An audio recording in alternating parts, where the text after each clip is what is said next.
मिथिला नगरी जाने हाल सखिया मिथिला नगरी जाने हाल सखिया हो आजू मिथिला नगरी जाने हाल सखिया चारों दुल्हा में बड़ा का कमाल सखिया चारों दूल्हा में बड़का कमाल सखिया वो चारों दुल्हा में बड़ा का कमाल सखिया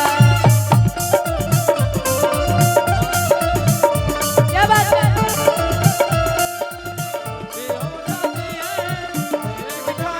जाने हो जाते हैं दिल में बेचैनियां इकरार होता है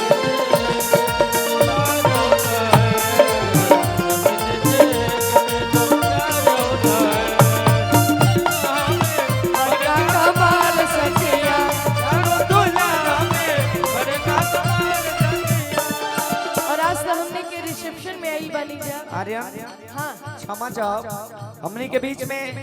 लारा चौधरी साहब उपस्थित बानी प्रणाम बा आशीर्वाद के कामना बा आपके भी हृदय से प्रणाम लारा भैया हो माथी मरी मोरिया कुंडल शोभे कनवा कुंडल शोभे कनवा कारे कारे कजरा रे झूला में नयनवा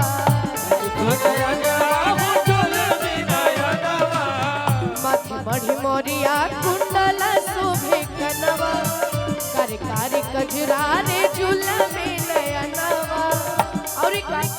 हो प्यारा तिलक शोभे लाइन के भाल सखिया प्यारा तिलक शोभे लाइन के भाल सखिया ओ प्यारा तिलक शोभे लाइन के भाल सखिया चारों दुल्हा में बड़ा कमाल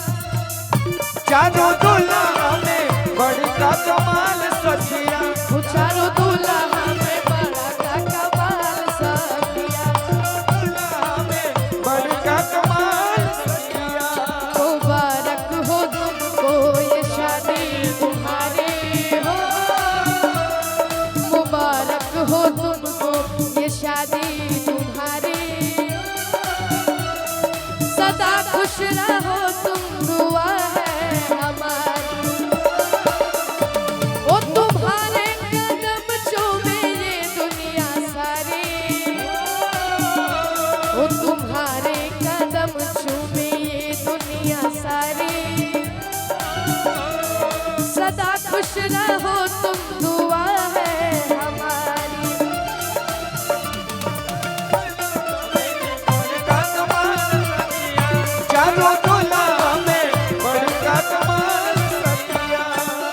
और जितनी हमारी भाभी सुंदर है उतने ही हैंडसम उतने ही स्मार्ट हमारे सौरभ भैया और हाँ हाँ जे कराला जोगी मुनि जा पता पतैले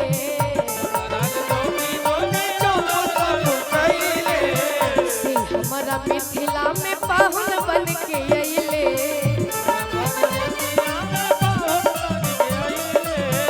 जे कराला जोगी मुनि जा पता पतैले से हमारा मिथिला में पाहुन बन के अइले और हो आज लोढ़ा से कुटाइन के गाल सखिया आजू लोढ़ा से कुटाई उनके गाल सखिया चारों दूल्हा में बड़ा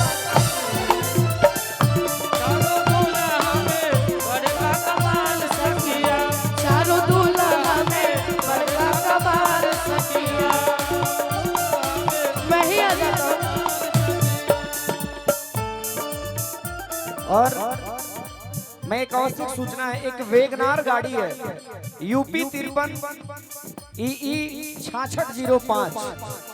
6605 नंबर गाड़ी जिनकी भी हो मैं निवेदन करूंगा कि अपने गाड़ी को थोड़ा साइड कर लें चारों दूल्हा में बड़का कमाल सखिया चारों दूल्हा